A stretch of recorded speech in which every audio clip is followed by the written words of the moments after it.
Hello students, welcome back to your SST class. I hope आप सभी बहुत अच्छे होंगे, खुश होंगे और क्लास के लिए उतने ही एक्साइटेड होंगे। So students, let's start the class बिना किसी देरी के। तो बच्चों, आज हमारा पाठ है पाठ 2। इसका नाम क्या है? इसका नाम है पृथ्वी की सतह तथा आंतरिक संरचना, surface of the earth and internal structure. कैसा है अर्थ का बच्चों? आज पढ़ते हैं इस पाठ में। तो परिचय है, पृथ्वी की आंतरिक संरचना के विषय में हम बहुत कम जानते हैं, क्योंकि हमारी सभी क्रियाएं पृथ्वी की सतह यानी कि स्थल मंडल, हमारे चारों ओर की वायु यानी कि वायुमंडल तथा जल मंडल तक ही सीमित है। जल मंडल, वायुमंडल और स्थल मंडल, इन तीनों में ही हमारी क्या है, बहुत अधिकतर क्रियाएं जो है सीमित रहती हैं। पृथ्वी की आंतरिक संरचना के विषय में हमारा ज्ञान अप्रत्यक्ष स्रोतों से प्राप्त होता है। वो ऐसे स्रोतों से हमें मिलता है जो हम उनको हमारे समक्ष नहीं है, वो अप्रत्यक्ष होते हैं। तो आइए इस पाठ में इन सभी को जानने की कोशिश करते हैं। तो बच्चों, सबसे पहले है पृथ्वी की परतें, लेयर्स ऑफ द अर्थ। जो पृथ्वी है वो कई लेयर्स यानी कई परतों से मिलकर के बना है। तो जानते हैं बच्चों, पृथ्वी लगभग 6400 किलोमीटर त्रिज्या का एक विशाल गोला है। मतलब जो अर्थ है, अर्थ की रेडियस क्या है बच्चों? 64 किलोमीटर है उसकी रेडियस। पृथ्वी का आंतरिक संरचना जानने के लिए हमें इसके केंद्र तक जाना होगा, हमें इसके सेंटर तक जाना होगा। इसका जो ढांचा है वो कैसा है, जानने के लिए। तो ये स्पष्ट रूप से ये संभव है नहीं है। अब हम उसके कोर तक जा पाए, ये एकदम से फिजिकली संभव नहीं हो पाता। इसीलिए वैज्ञानिकों ने पृथ्वी की संरचना निर्धारित करने के लिए भूकंपों की सहायता ली। किसकी हेल्प ली है बच्चों? वैज्ञानिकों ने भूकंपों की सहायता ली है। भूकंपों के दौरान तरंगे उत्पन्न होती हैं। जिस प्रकार ये एक वाद्य यंत्र की डोरियों ध्वनि तरंगे उत्पन्न करती है, उसी प्रकार पृथ्वी की तरंगे भूकंपीय तरंग उत्पन्न करती हैं। भूकंपीय तरंगे पृथ्वी के भीतर विभिन्न माध्यमों से, विभिन्न चालों से गुजरती है। विभिन्न माध्यमों से गुजरती है वो तरंगे, और विभिन्न चालों से होकर विभिन्न वेगों से गुजरती हैं। और इन्हीं सब के बारे में जो जानकारी है वैज्ञानिकों ने एकत्रित की और उसके कोर तक जाने की कोशिश की पृथ्वी के। आइए, एक प्रकार के माध्यम से दूसरे प्रकार में प्रवेश करने पर ये मुड़ भी जाती हैं। जो एक माध्यम होता है, एक माध्यम से ये ध्वनि तरंगे दूसरे माध्यम में कंपन करते हुए जब प्रवेश करते तो क्या होती है बच्चों? यह मुड़ भी जाती हैं। भूकंपीय तरंगों में मार्ग व चाल का परीक्षण करके वैज्ञानिक उन माध्यमों की व्यवस्था वह प्रकार ज्ञात कर सकते हैं जिनसे ये होकर के गुजरती हैं। ऐसे परीक्षणों से हमें ज्ञात होता है कि पृथ्वी 3 समकेंद्रीय परतें हैं। पृथ्वी की कितनी परतें बच्चों? 3 परतें हैं, जिनका क्या नाम है? भूपर्पट्टी, मेंटल अथवा एवं कोर। तो बच्चों, ये 3 परतों के बारे में हम जानते हैं। यहाँ पर सबसे पहले क्या है हमारे पास? भूपर्पट्टी या भूपटल। पृथ्वी की सबसे ऊपरी परत भूपर्पट्टी कहलाती है। जो outer layer of the earth is called भूपर्पट्टी, यानी कि जो सरफेस होता है वो कहते हैं। यह औसतन लगभग 35 किलोमीटर मोटाई की एक पतली परत होती है। यदि हम पृथ्वी की तुलना एक अंडे से करते हैं तो भूपर्पट्टी अंडे के खोल के समान है। भूपर्पट्टी की मोटाई प्रत्येक स्थान पर एक समान नहीं होती है। कहीं पर मोटी, कहीं पर पतली होती है उसकी लेयर। महासागरों के नीचे यह पतली एवं महाद्वीपों के नीचे मोटी होती है। कहाँ पतली होती है बच्चों? महासागरीय स्तर पर पतली होती है, और महाद्वीपीय क्षेत्रों में क्या होती है? इसकी परत मोटी होती है। अब जो अर्थ है, अर्थ का सरफेस हम अर्थ को कैसे जान सकते हैं? उसको हम एक जो अंडे का खोल होता है उसके रूप में जान सकते हैं। महाद्वीपीय भूपर्पट्टी का ऊपरी भाग, जिसमें सिलिका एवं एल्यूमिनियम की अधिकता होती है, सियाल कहलाता है। जो पर्वतीय जो महाद्वीप की जो भूपर्पट्टी होती है बच्चों, उसका जो ऊपरी भाग होता है, जिसमें क्या होता है? सिलिका होती है या फिर और एल्यूमिनियम की अधिकता होती है, बहुत अधिक मात्रा में होती है, उसे क्या बोलते हैं?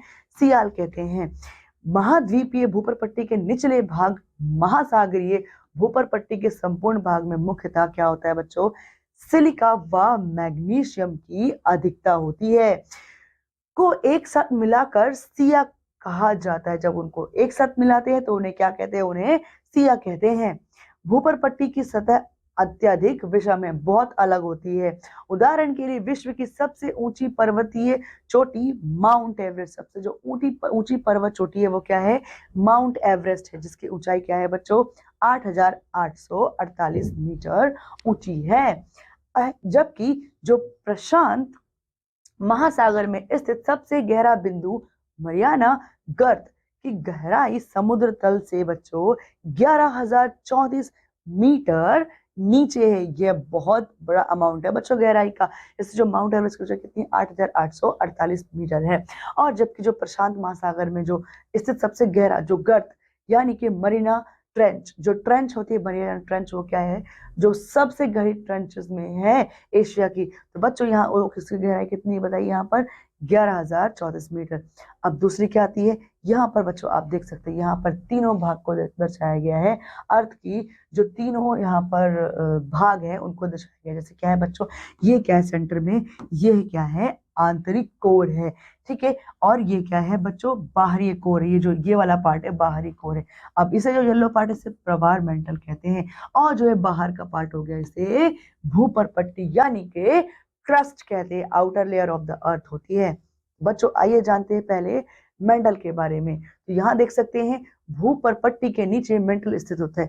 कहाँ मेंटल स्थित होता है बच्चों, जो भूपरपट्टी है ना वहां पर मेंटल स्थित होता है। यह लगभग 2,900 किलोमीटर की गहराई तक विस्तृत होता है। कितनी गहराई होती है बच्चों इसकी, 2,900 किलोमीटर तक की। इसके मुख्य संगठक लौह व मैग्नीशियम के सिलिकेट होते हैं। पृथ्वी के केंद्र की ओर गहराई में बढ़ने पर मेंटल के तापमान व घनत्व में क्या होता है, वृद्धि यानी कि बढ़ोतरी होती है, उसके घनत्व में भी और उसके तापमान में भी, ठीक है। मेंटल के दो भाग होते हैं। कितने भाग होते हैं मेंटल के, मेंटल के बच्चों दो भाग होते हैं, ऊपरी मेंटल एवं निचला मेंटल। आउटर मेंटल और इंटरनल। देखते हैं बच्चों क्या क्या है बच्चों उसमें, दोनों किस प्रकार से हैं। तो ऊपरी मेंटल की मोटाई जो है वो कितनी होती है बच्चों, लगभग 670 किलोमीटर एवं निचले मेंटल की मोटाई लगभग 2200 किलोमीटर होती है। ऊपरी मेंटल की सबसे ऊपरी परत ठोस होती है यानी कि हार्ड होती है। इसके नीचे एक नरम परत होती है, जिस परत में उच्च तापमान होने के कारण चट्टानें नरम अवस्था में होती है यानी कि मोल्टन फॉर्म में होती है, पिघली हुई होती हैं बच्चों। यह वह अवस्था होती है जिसमें चट्टानें पिघलने से पूर्व पहुंचती हैं, मतलब पिघलने वाली होती है। यह परत लगभग 50 किलोमीटर की गहराई से प्रारंभ होती है एवं लगभग 300 किलोमीटर की गहराई तक जाती है। कितनी तक बच्चों, 300 किलोमीटर की गहराई तक विस्तृत होती है। स्थल मंडल जो कि भूपरपट्टी तथा मेंटल के सबसे ऊपरी कठोर भाग से बनता है, यह वह इस नरम परत पर तैरता है। इस परत के नीचे ऊपरी मेंटल की चट्टानें गहराई के साथ कठोर हो जाती हैं। जितनी गहराई में जाती है उतनी कठोर होती जाती हैं। अब बच्चों यहाँ देख सकते हो कितनी गहराई थी, यहाँ पर आप देख सकते हो जो 300 से लेकर के यहाँ तक क्या है आपका कोर है। इसके बाद शुरू होता है ये वाला पार्ट आपका मेटल आ जाता है, जो ऊपरी सतह होती है, जो गैप के बाद जो सतह मिलती है इसे क्या होता है, भूपटल कहते हैं, जहां पर महासागर होते हैं, पर्वत होते हैं, स्थल होते हैं, ठीक है, ये सब होते हैं। जो बच्चों इस तरीके से नीचे जाते हैं तो इनका जो तापमान है वह बढ़ता जाता है, ठीक है। आगे देखिए, निचला मेंटल एक ठोस क्षेत्र होता है। कैसा होता है बच्चों, एक ऐसा ठोस क्षेत्र होता है जो लगभग 700 किलोमीटर की गहराई पर प्रारंभ होता है।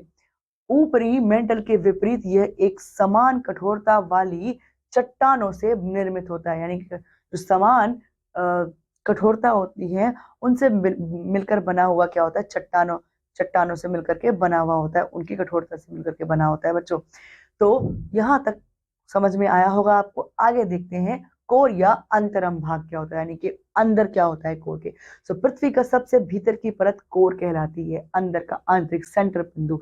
इसकी मोटाई लगभग 3500 किलोमीटर होती है। इसका घनत्व सबसे अधिक होता है और यह निफे कहलाती है। इसे क्या बोलते हैं, सबसे ज्यादा घनत्व होता है इसका, और इसे निफे बोलते हैं। सभी धातुओं को पिघलाने के लिए कोर में पर्याप्त उच्च तापमान होता है और उसमें तापमान इतना ज्यादा होता है कि सारी धातुएं वहां पर तरल व्यवस्था में पाई जाती हैं। भूकंपीय तरंगों का अध्ययन दर्शाता है कि कोर का बाहरी भाग पिघली हुई अवस्था में है। कौन सी अवस्था में है बच्चों, मॉल्टन फॉर्म में यानी कि पिघली हुई अवस्था में, जबकि सबसे ऊपरी भाग ठोस अवस्था में होता है। किस अवस्था में होता है बच्चों? ठोस अवस्था में होता है। जो खनिज तथा चट्टाने क्या क्या है बच्चों? जो खनिज है, चट्टाने हैं, ये क्या है? मिनरल्स एंड रॉक्स होती हैं। जैसे कि स्थल का अर्थ है चट्टान, स्थल का अर्थ क्या है? चट्टान। पृथ्वी का स्थल मंडल चट्टानों से निर्मित है, यानी चट्टानों से मिलकर जो स्थल मंडल है वह बना है बच्चों। चट्टान शब्द से सामान्य हमारे मस्तिष्क में संगमरमर, ग्रेनाइट व बालू पत्थर जैसे कठोर पदार्थ आते हैं। यद्यपि भूवैज्ञानिकों के लिए चट्टान शब्द का अर्थ क्या है? मिट्टी, बालू, कंकड़ जैसे नरम एवं ढीले पदार्थ हैं। क्या है बच्चों? ये सारे नरम पदार्थ हैं। ठीक है, चट्टान शब्द का अर्थ क्या है वास्तव में? मिट्टी, बालू, कंकड़ जैसे नरम नरम पदार्थ हैं। ठीक है, और ये सब किसके लिए? इसका मतलब नरम किसे कौन बोलता है बच्चों? इसे भूवैज्ञानिक बोलते हैं। ठीक है, वास्तव में इसमें वे सभी पदार्थ सम्मिलित होते हैं जिनसे पृथ्वी का स्थल मंडल निर्मित होता है, यानी कि जिससे स्थल मंडल बनता है। चट्टानें खनिजों से निर्मित है एवं क्वार्टर्स यानी कि सिलिका जिसे बोलते हैं, चट्टानों के समान संघटक होती हैं। उन्हीं के समान क्या होती हैं बच्चों? वो संघटक होती हैं। क्या? सिलिका, सिलिका के समान, यानी कि जो चट्टानों में जो खनिज होते हैं वो खनिजों में रंग, कठोरता, बनावट तथा आकर्षण के आधार पर विभिन्नता होती है। सारे खनिज अलग अलग आकार के होते हैं, अलग अलग कलर के होते हैं, इसीलिए वो क्या होते हैं? उनमें भिन्नता पाई जाती है। हीरा सबसे कठोर खनिज होता है। सबसे हार्ड जो मिनरल है वो क्या है बच्चों? हीरा होता है। कुछ खाने योग्य पदार्थ जैसे कि हेलाइट या चट्टानी नमक भी खनिज होते हैं, जैसे हम सॉल्ट यानी कि रॉक सॉल्ट कहते हैं। ठीक है, वो क्या होता है? चट्टानों से ही मिलता है हमें। तो कुछ चट्टानों से उपयोगी धातु जैसे कि लोहा, तांबा, सोना भी प्राप्त किए जाते हैं। ये खनिज अयस्क कहलाते हैं। संगमरमर, ग्रेनाइट, बेसाल्ट व बालू जैसी चट्टाने, पत्थर जैसी चट्टाने निर्माण कार्य में क्या होती है बच्चों? बहुत उपयोगी होती है। चट्टान खनिजों के मिश्रण से बना ठोस पदार्थ है। ये विभिन्न आकृतियों, आकारों तथा रंगों में पाई जाती हैं। चट्टानें अधिक सघन होती हैं तथा कुछ अपेक्षाकृत अधिक कठोर। पृथ्वी की भूपर पट्टी में विभिन्न प्रकार की चट्टानें पाई जाती हैं। तो बच्चों, जो भूवैज्ञानिक है उन्होंने क्या किया है? तो बच्चों, उन्होंने भूवैज्ञानिकों ने चट्टानों को उनके निर्माण के आधार पर 3 निम्नलिखित वर्गों में विभक्त किया है, 3 भागों में बांटा है उनके किसके निर्माण के आधार पर। तो कौन कौन से हैं बच्चों? आइए देखते हैं। तो पहली क्या है? अग्नेय चट्टाने, दूसरी है अवसादी चट्टाने और तीसरी क्या है बच्चों? रूपांतरित चट्टाने। इन 3 प्रकार की चट्टानों में उनको बांटा है बच्चों। तो आइए देखते हैं आगे अग्नेय चट्टानें क्या होती हैं। जो इग्नेस रॉक होती है उन्हें क्या बोलते हैं बच्चों? तो पृथ्वी की सतह के भीतर गहराई में चट्टानें पिघली हुई अवस्था में होती है। क्यों? जो मैग्मा कहलाती हैं। अब बच्चों, मैग्मा कहलाती है लेकिन वो पिघली हुई अवस्था में क्यों होती है? क्योंकि कोर में क्या होता है? जो अर्थ है, अर्थ का तापमान बहुत उच्च होता है, इसमें वो पिघल जाती है, इसीलिए वो क्या होती है? उनको मैग्मा कहते हैं, जो पिघली अवस्था में होती है। जब मैग्मा ठंडा हो जाता है तो यह एक अत्यंत कठोर चट्टान का निर्माण करता है जो अग्नेय चट्टान कहलाती है, यानी कि आग से निर्मित मोल्टन फॉर्म में जो बन करके और उसको जम जाती है, ठंडी होती है, उसके बाद वो क्या बनती है? अग्नेय चट्टान बन जाती है बच्चों। तो अग्नेय का अर्थ है आग। अग्नेय का क्या अर्थ है बच्चों? आग। पृथ्वी की भूपर पट्टी का अधिकांश भाग अग्नेय चट्टानों से निर्मित है, यानी कि जो मैग्मा है, मैग्मा से ही निर्मित चट्टानें हैं जो किसी न किसी प्रकार से बाहर निकल कर आई हैं। तो अग्नेय चट्टानों को प्राथमिक चट्टानें भी कहा जाता है, क्योंकि जब पृथ्वी की भूपर पट्टी ठोसीकृत हुई तो सबसे पहले इसका निर्माण हुआ था। जब पृथ्वी ठोस बनी, यानी कि जब पृथ्वी का निर्माण हो रहा था, सबसे पहले इसी का ही निर्माण हुआ था। अग्नेय चट्टानों का निर्माण या तो पृथ्वी की सतह पर या इसके नीचे होता है, या तो उसके ऊपर होता है सतह पर या फिर उसके नीचे होता है। जब मैग्मा सतह पर पहुंचकर ठंडा एवं कठोर होता है, ठंडा बनता है या फिर कठोर बनता है, तो बहिर्भेदी अग्नि चट्टानों का निर्माण होता है। किसका निर्माण होता है बच्चों? जो बहिर्भेदी अग्नि चट्टानें होती हैं उनका निर्माण होता है। मैग्मा सतह पर पहुंचता है, लावा कहलाता है। सतह पर जो मैग्मा पहुंच जाता है उससे बच्चों क्या बोलते हैं? लावा बोलते हैं। जैसे ही लावा सतह पर पहुंचकर ठंडा होता है तो इसमें उपस्थित खनिज तत्व के छोटे छोटे रवे बन जाते हैं, छोटे छोटे पार्टिकल्स बन जाते हैं। इस प्रकार निर्मित चट्टानों में इन छोटे छोटे रवों की उपस्थिति के कारण इनकी बनावट उत्कृष्ट दानों के रूप में होती है, मतलब समतल नहीं होती है। हालांकि यह बनावट आंखों से नहीं देखी जा सकती। बेसाल्ट, एंडेसाइट व डायोराइट बहिर्भेदी या ज्वालामुखी आग्नेय चट्टानों के कुछ महत्वपूर्ण बच्चों उदाहरण हैं। तो बच्चों आइए इस चित्र के द्वारा समझने की कोशिश करते हैं। जो यहाँ पर ये मोल्टन फॉर्म में है, ये क्या है, धरती की सतह के अंदर, ये इसको बोलते हैं मैग्मा। और जब वह विस्फोट होता है, फट करके लावा ऊपर बाहर आ जाता है। तो बच्चों यहाँ जो ये पहाड़ निर्मित हो गया है, यहाँ से बच्चों क्या होता है, लावा का बहाव शुरू होता है। और ये जो ग्रेनाइट है, ये ग्रेनाइट ही बच्चों क्या होता है, यहाँ पर ये ठंडे होकर के जो अलग हो जाते हैं, इससे जो ये पिघला हुआ लावा है, इससे अलग होकर एक अलग स्थान लेता है। तो क्या बन जाता है बच्चों, ये बच्चों एक पहाड़ जैसे रूप ले लेता है। और यहीं पर ये जो अलग ठंडा होता है, इसे ग्रेनाइट बोलते हैं, ये जम जाता है। और उसके भी नीचे जो है, यहाँ पर आप देख सकते हैं पिघला हुआ लावा है। और जब ये बाहर आता है बच्चों, तो ये क्या बन जाता है, जैसे हमने अभी पढ़ा था, ये जो बाहर आता है छोटे छोटे खनिज के छोटे छोटे रवे बन जाते हैं, यानी कि पत्थर के फॉर्म में टूट टूट करके बाहर आ जाता है। ठीक है, और इस प्रकार से जो बनी हुई चट्टान होती है, तो इन्हें छोटे छोटे रूप में उपस्थित इन्हें उत्कृष्ट दानों के रूप में देखते हैं। और बच्चों इनके क्या एग्जाम्पल है, इनके एग्जाम्पल वो है जो मैंने अभी अभी पढ़ा था, जैसे कि बेसाल्ट हो गया, एंडेसाइट हो गया, डायराइट हो गया, बहिर्वेदी चट्टानें, यानी कि क्या बोलते हैं इन्हें, अग्नि चट्टानों के कुछ उदाहरण होते हैं। ये पृथ्वी की सतह के नीचे जो मैग्मा के ठंडे होने की प्रक्रिया है बच्चों, बहुत धीमी होती है, बहुत बहुत साल लगते हैं उसको ठंडा होने में। ठंडा होने की यह धीमी प्रक्रिया खनिजों के बड़े रवों का निर्माण करती है, क्योंकि ये बहुत टाइम में ठंडे होते हैं, सभी पार्टिकल्स आपस में जुड़ जाते हैं। और क्या होता है इसमें बच्चों, जो बहुत बड़े रवे होते हैं खनिजों के, उनका निर्माण करती है। इस प्रकार की बनी अग्नेय चट्टानें खुरदरे दाने वाली होती हैं। ये अंतर्भेदी अग्नेय चट्टानें कहलाती हैं। ग्रेनाइट व गबर ऐसी चट्टानों के कुछ उदाहरण है। उदाहरण क्या है बच्चों, जो ग्रेनाइट हो गया और जो गबर हो गया, ऐसी चट्टानों के कुछ उदाहरण है। जैसे कि ग्रेनाइट यहाँ पर हम देख सकते हैं, ये क्या है, जो ब्लैक यानी ग्रेस फॉर्म में होता है, उसे ग्रेनाइट बोलते हैं। आगे देखिए, आगे हमारे पास है अवसादी चट्टानें। तो बच्चों अवसादी चट्टानें क्या होती हैं, तो अवसादी चट्टानों को जानने के लिए हम जानते हैं सेडिमेंट्री रॉक्स, बहता हुआ जल, पवन एवं खिसकती हुई बर्फ चट्टानों के छोटे छोटे कणों को अपने साथ ले आते, अपने वेग में बहा करके।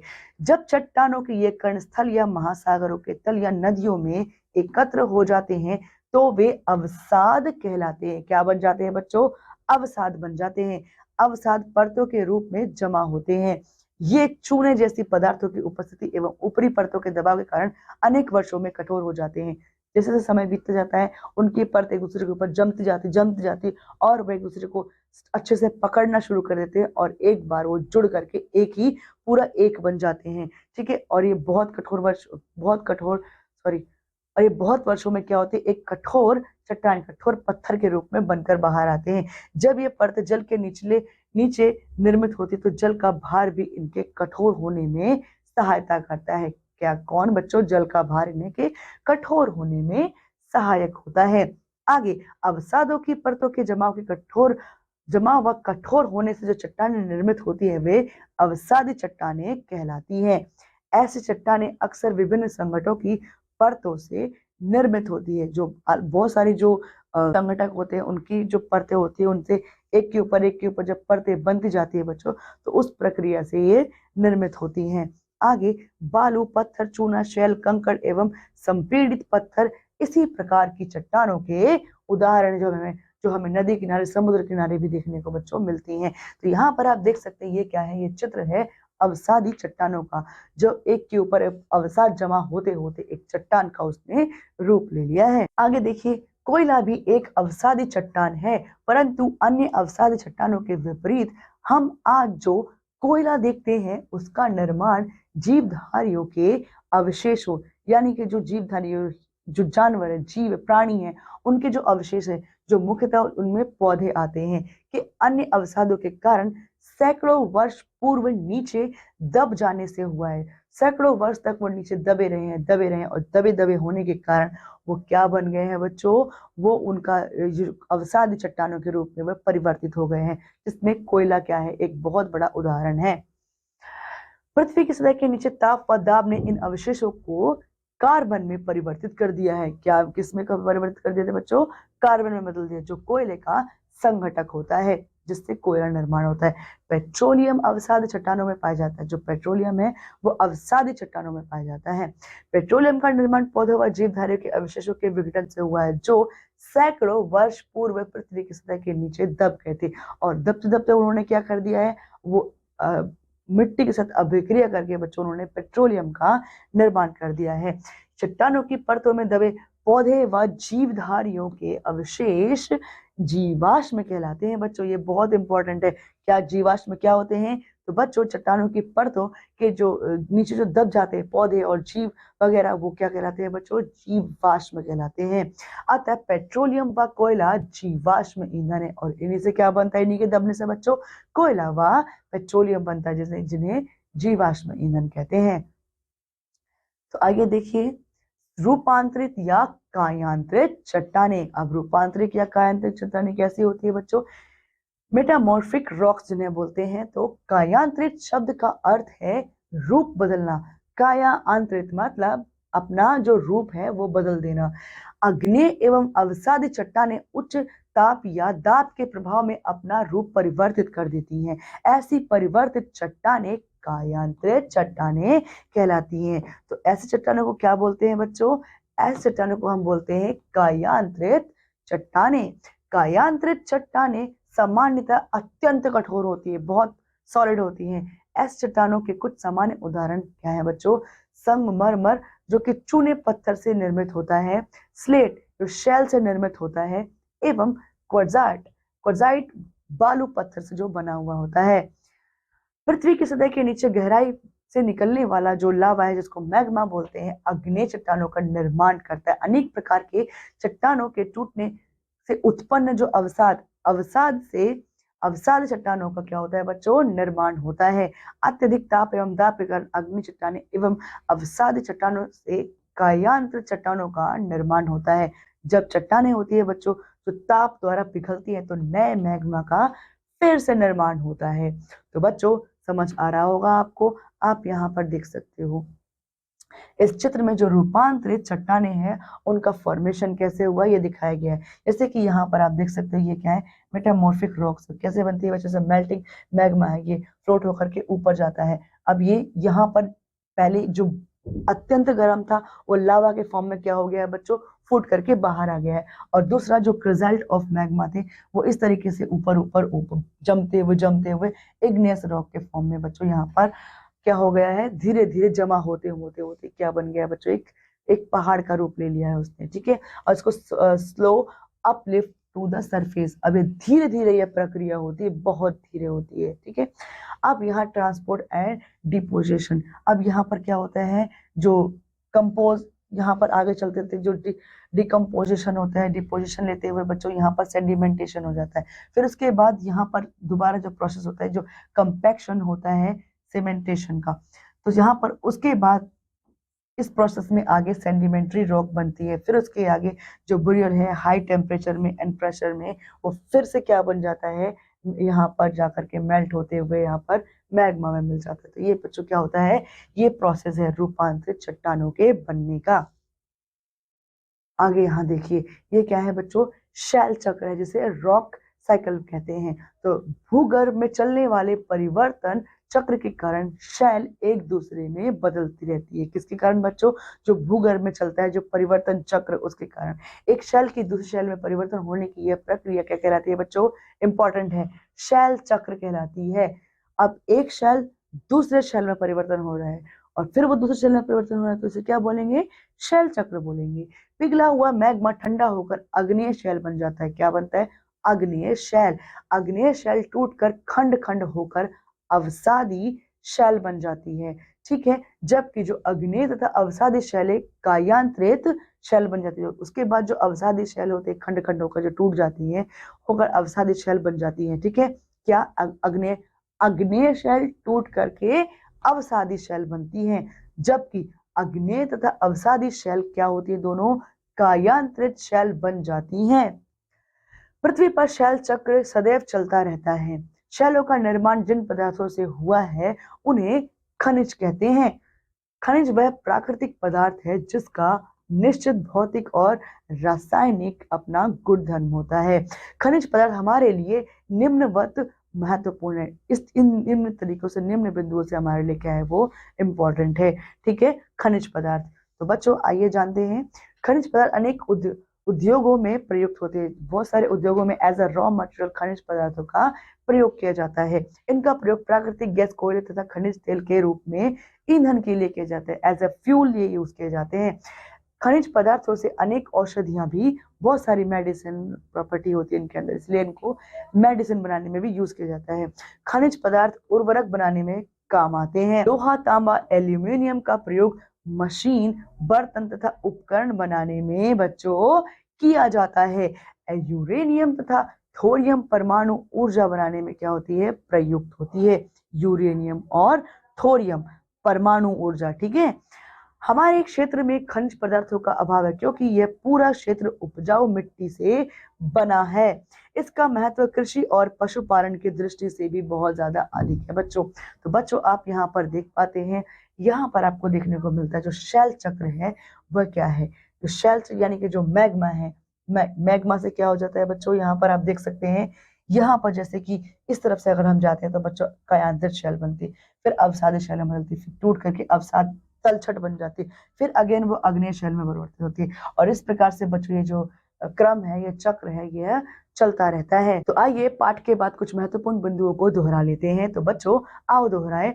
पृथ्वी लगभग 6400 किलोमीटर त्रिज्या का एक विशाल गोला है, जिसकी रेडियस कितनी बताइए बच्चों, अर्थ की यहाँ पर यानी कि 6400। पृथ्वी की 3 समकेंद्रीय परतें हैं, कौन कौन सी, भूपर पट्टी, मेंटल एवं कोर। पृथ्वी की सबसे भीतर की परत को कोर कहते हैं, यानी कि वह कोर कहलाती है। पृथ्वी की सतह के नीचे मैग्मा के ठंडा होने की प्रक्रिया बहुत धीमी होती, थाउजेंड्स ऑफ ईयर लग जाते हैं बच्चों। कोयला का एक अवसादी चट्टान है, कोयला क्या है, एक अवसादी चट्टान होता है।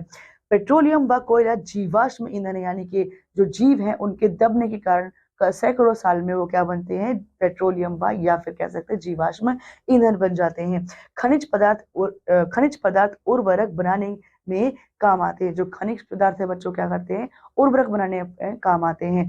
तो बच्चों उम्मीद करती हूँ आप सभी को ये पृथ्वी और उसके जो ढांचा है, उसके अंदर जो कितनी परतें हैं और किस किस परतों का क्या काम होता है, तो उन सब के बारे में आप समझ पाए होंगे। तो बच्चों अब मैं आपसे अगली कक्षा में मिलती हूँ, तब तक के लिए पढ़ते रहिए, खुश रहिए, धन्यवाद।